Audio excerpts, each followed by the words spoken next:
Turkiyada 13 ta tornado yuz berdi. Polshada kuchli yong'in avj oldi. Yaponiyada may oyi yoz va qishga bo'lindi. Indoneziyada vulqon sayyohlar uchun o'lim tuzog'iga aylandi. O'tgan hafta sayyoramiz uchun qanday kechgani haqida dasturimizning navbatdagi qismida tomosha qiling. Turkiya 3-may kuni Turkiya kuchli jala, momaqaldiroq, do'l, qattiq shamol va misli ko'rilmagan miqdordagi tornadolarga duch keldi. Yevropa xavfli ob-havo hodisalari ma'lumotlari bazasiga ko'ra, jami 13 ta tornado hosil bo'lgan. Ulardan 9 tasi o'ta kuchli EF2 toifasiga mansub bo'lgan. Zarar ko'lami hayratlanarli. Daraxtlar ildizi bilan qo'porilgan, elektr uzatish liniyalari ustunlari qulagan, uylar va xo'jalik inshootlari vayron bo'lgan, hayvonlar jarohatlangan. Eng ko'p Shanliurfa viloyati jabr ko'rdi. Bu yerda bo'ron vaqtida 7 ta tornado qayd etildi. Virenshehir tumanida girdob 2 ta to'yxona va 6500 kvadrat metrli futbol maydonini vayron qildi. Yetkazilgan zarar $2 million dan oshdi. 2000 nafar mehmon uchun mo'ljallangan zallarning birida ayni shu vaqtda to'y belgilangan edi. Ammo tornadodan bir necha kun oldin to'y bekor qilingani sababli fojiali oqibatlarning oldi olindi. Tornado va do'l oqibatida viloyat qishloq xo'jaligi ham jiddiy talafot ko'rdi. 1200 gektardan ortiq pista plantatsiyalariga ziyon yetdi. Shuningdek, sarimsoq va bug'doy ekinlari ham qattiq shikastlandi. Shanliurfada tabiiy ofat oqibatida bir kishi halok bo'ldi. Yana 40 kishi tan jarohati oldi. Mardin viloyatida EF2 toifadagi tornado shamol quyosh elektr stansiyasi panellarini yulib ketdi va ishchilar yashab turgan konteynerni bir necha marta dumalab tashladi. Ichkarida bo'lgan 4 nafar kishi jarohatlanib, shifoxonaga yotqizildi. Gaziantep viloyatida tornado mikroavtobusni bir necha metr balandlikka ko'tarib, yo'ldan uloqtirib yubordi. Yo'lovchilar jarohatlandi, avtomobilga jiddiy ziyon yetdi. EF2 toifadagi yana bir tornado Suriya chegarasini kesib o'tib, qariyb 7 kilometr masofani bosib o'tdi va Kilis viloyatining Elbeyli tumanidagi qishloq xo'jaligi yerlari hamda infratuzilmasiga katta zarar yetkazdi. Grafikda aniq ko'rinib turganidek, Turkiya hududida tornadolar va suv girdoblarining soni keskin, deyarli eksponensial darajada o'sayotgani kuzatilmoqda. Taqqoslash uchun 2020-yil boshidan 2026-yil 10-maygacha mamlakatda so'nggi 20 yilga qaraganda ko'proq shunday hodisalar qayd etilgan. Bundan tashqari, nafaqat ularning soni, balki shiddati ham ortib bormoqda. Hozirgi tornado avj olishi ham shundan dalolat beradi. Shuningdek, Turkiyaning ko'plab viloyatlari aholisini may oyidagi qor ham hayratga soldi. Düzcening baland tog'li hududlariga 60 sm qor yog'di. Yo'llarni tozalashga maxsus texnika jalb qilindi. Afyon-Karahisar viloyatida qor yog'ishi va muzlama sababli mamlakatning g'arbiy hududlarini bog'lovchi asosiy mintaqaviy avtomobil yo'llarida harakat izdan chiqdi. Bir nechta tumanlarda esa maktablarda darslar bekor qilindi. Haroratning keskin o'zgarishi va mavsumga xos bo'lmagan qor qishloq xo'jaligiga zarar yetkazdi. Mersin viloyatida qor qoplami 10 sm ga yetgan. Aynan shu vaqtda gullagan olcha va shaftoli bog'lari zarar ko'rdi. Ekinlarni himoya qilish uchun o'rnatilgan do'lga qarshi to'rlar qorning og'irligi tufayli yirtilib, daraxtlarning bir qismi sinib ketgan. Mahalliy aholining aytishicha, ular may oyida avval hech qachon bunday tabiiy hodisaga duch kelmagan.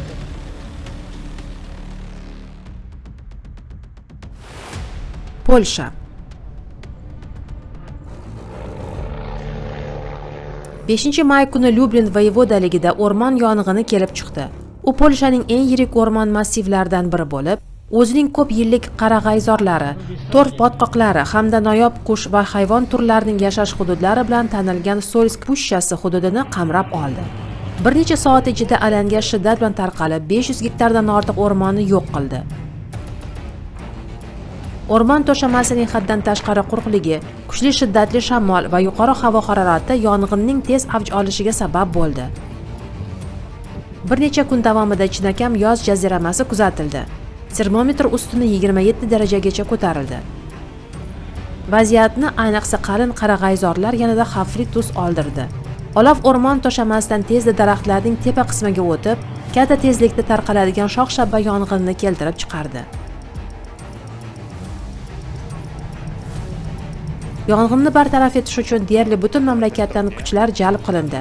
Operatsiyada 800 dan ortiq o't o'chiruvchi, 200 dan ziyod texnika, termal kamerali dronlar va aviatsiya qatnashdi. O't o'chirish ishlarini borish qiyin bo'lgan botqoqli hudud, o'rmon yo'llarining kamligi va quyuq tutun murakkablashtirdi. Yong'inni o'chirish chog'ida fojia yuz berdi. O't o'chirish samolyoti halokatga uchradi, uning uchuvchisi halok bo'ldi. Mutaxassislarning fikricha, avvallari bunday yirik o'rmon yong'inlari asosan Ispaniya, Gretsiya, Portugaliya va Janubiy Yevropaning boshqa mamlakatlari bilan bog'lanar edi. Ammo endi bunday holatlar Polshada ham tobora ko'proq kuzatilmoqda.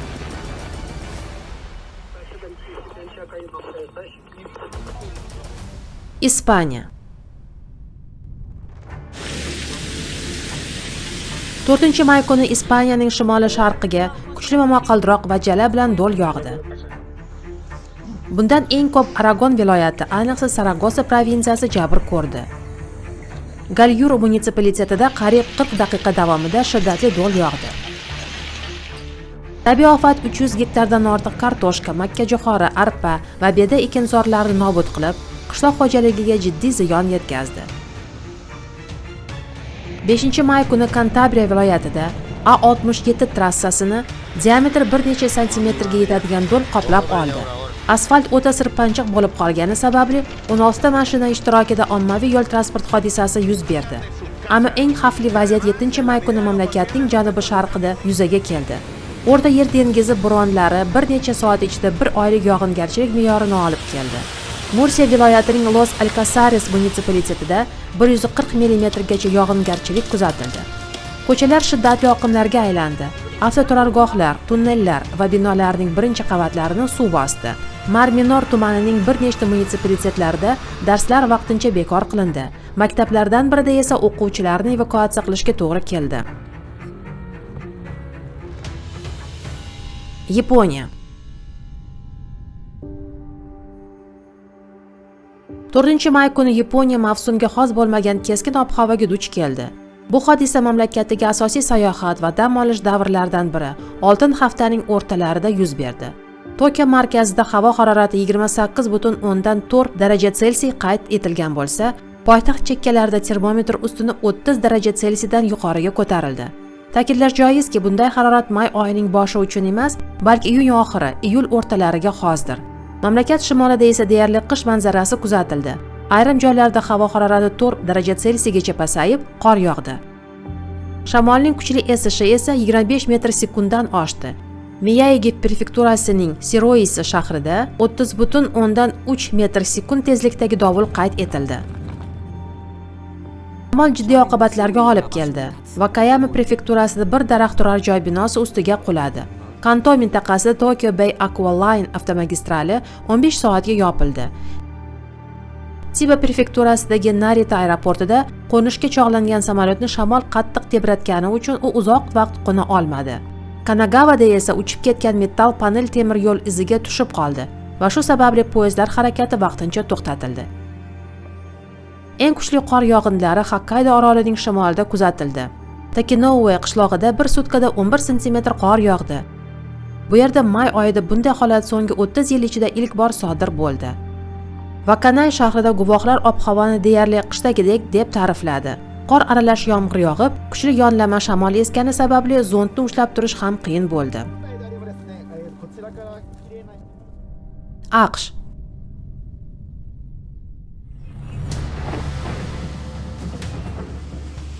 6-may kuni Missisipi shtatining janubiy qismida super yacheykalar shakllanishi uchun qulay sharoit yuzaga keldi.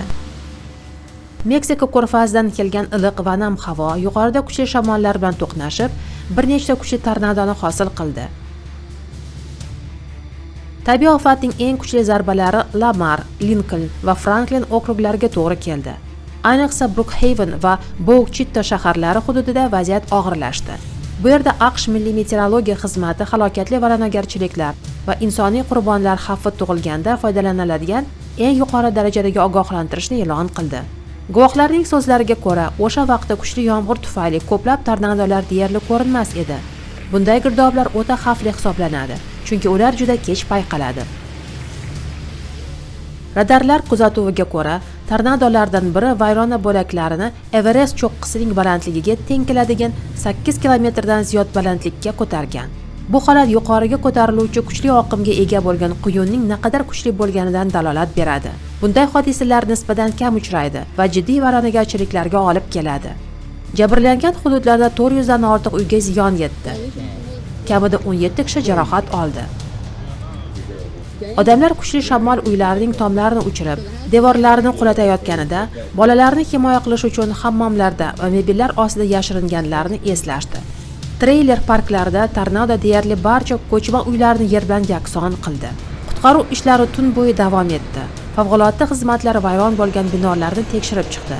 Jabrlanganlarga yordam ko'rsatdi va yo'llardagi to'siqlarni tozaladi. Vayronagarchilik ko'lamiga qaramay, xayriyatga hech kim halok bo'lmadi.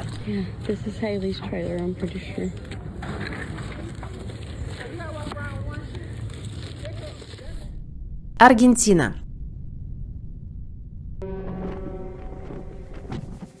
Yettinchi maydan 9-maygacha siklogenez jarayoni tufayli yuzaga kelgan kuchli tropikdan tashqari siklon Argentina markaziy qismi va uning Atlantika sohillarini qamrab oldi. 7-may kuni Buenos Aires provinsiyasining Las Flores okrugida tornado bir uyni butunlay vayron qildi. Natijada 4 kishi, jumladan bir bola jabrlandi. Mar del Plata shahrida bir sutkada may oyining deyarli 2 oylik me'yoriga teng keladigan 105 mm yog'ingarchilik kuzatildi. Ko'chalar suv ostida qoldi. Odamlarni mashinalar ichidan olib chiqishdi. Port va to'lqin to'siqlarini yopishga hamda barcha suv sporti turlarini bekor qilishga to'g'ri keldi. Nikocheya shahriga 24 soatdan kamroq vaqt ichida bir oyda yog'adigan yomg'irdan 3 baravar ko'p yog'in tushdi. Shamol shiddati soatiga 90 km ga, sohil yaqinidagi to'lqinlar balandligi esa 7 metrga yetdi. 8-mayga o'tar kechasi Monte Hermoso shahrida bo'ronli suv toshqini qirg'oq to'g'onini buzib o'tdi. To'lqinlar qutqaruv stansiyasini yuvib ketdi. Suv shaharning 2 mavzesiga kirib bordi va aholining aksariyati elektr energiyasiz qoldi. Villa del Mar qishlog'ida suv sathi qariyb 6 metrga ko'tarilib, mahalliy aholining uylarini bosdi. Odamlar harbiy dengiz kuchlari va o't o'chiruvchilar ishtirokida evakuatsiya qilindi.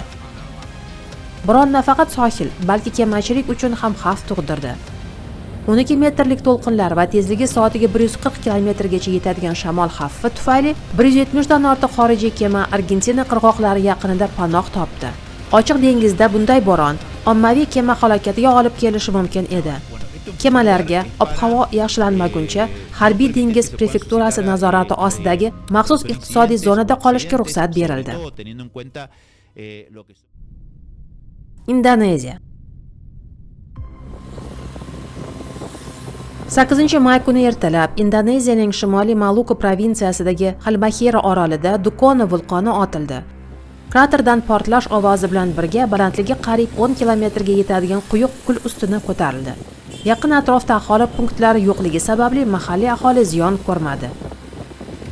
Dukono Indoneziyadagi eng faol vulqonlardan biri bo'lib, 2008-yildan beri unga 4 xavflilik darajasining 2-darajasi belgilandi.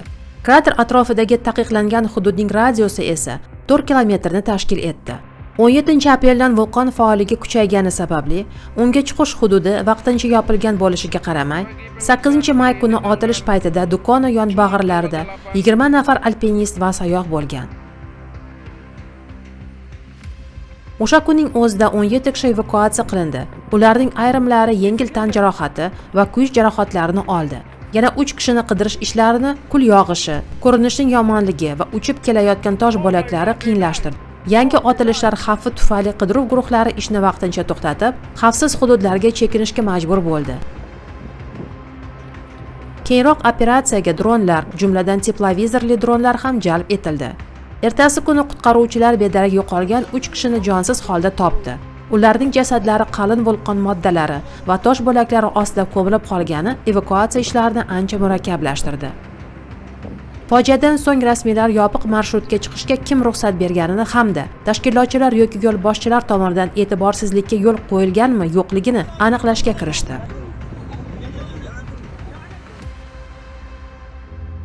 Ogohlantirishlar berilgan edi, marshrut yopilgan edi, xavfli hudud belgilab qo'yilgan edi. Ammo bir guruh sayyoh baribir krater tomon yo'l oldi va kuchli vulqon otilishi paytida aynan o'sha yerda bo'lib chiqdi. Rasmiylar ayrim kishilar vulqonga qiziqarli kontent suratga olish uchun chiqqan bo'lishi mumkinligini taxmin qilmoqda.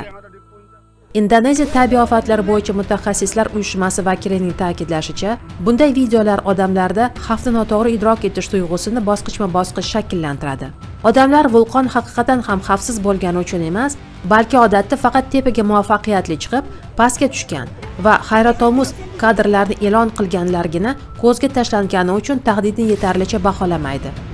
O'sha paytda yuzaga kelmagan potensial xavflar esa ko'rinmas bo'lib qolaveradi. Haqiqiy xavf saqlanib qoladi va istalgan paytda qizigan vulqon jinslarining otilishi, quyuq kul yog'ishi, gazlar chiqishi yoki kutilmagan portlashli otilish ko'rinishida namoyon bo'lishi mumkin. Dukono vulqonidagi fojia aynan shuni ko'rsatdi. Hech bir, hatto eng zo'r video ham inson hayotiga arzimaydi. Tabiiy ofat paytida o'lim bilan yuzma-yuz kelgan odamlar keyinchalik aynan shunday lahzalarda butun moddiy dunyoning o'tkinchi ekanini, o'tkir his etganlarini aytib berishgan.